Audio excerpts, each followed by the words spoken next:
విద్యార్థులపై రేవంత్ సర్కార్ తీరుపై మాజీ మంత్రి హరీష్ రావు మండిపడ్డారు. తరగతి గదిలో చదువుకోవాల్సిన విద్యార్థులు నడి రోడ్డు మీదకు వచ్చి నిరసన తెలుపుతున్నారని చెప్పారు. ప్రభుత్వం పట్టింపు లేనితనం, అధికారుల నిర్లక్ష్యం గురుకుల విద్యార్థులకు శాపమవుతుందని మండిపడ్డారు. పురుగుల అన్నం, కారం మెతుకులు తినలేక చిన్నారులు అర్ధాకలతో అలమటిస్తున్నారని ఆవేదన వ్యక్తం చేశారు. గురుకులాల అధ్వాన పరిస్థితుల గురించి ప్రతిపక్షంగా మేము ఎన్నిసార్లు చెప్పినా మీకు చీమ కుట్టినట్లయినా లేదన్నారు.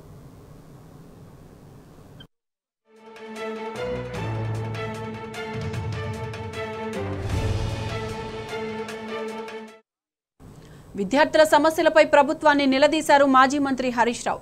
సీఎం రావాలని, సమస్యలు పరిష్కరించాలని రంగారెడ్డి జిల్లా శంషాబాద్ మండలంలోని పాలమాకుల గురుకుల విద్యార్థులు డిమాండ్ చేస్తున్నారని చెప్పారు. నడి రోడ్డెక్కి నినాదిస్తున్న వారి ఆవేదనను మానవత్వంతో అర్థం చేసుకోండి ముఖ్యమంత్రి అని తెలిపారు.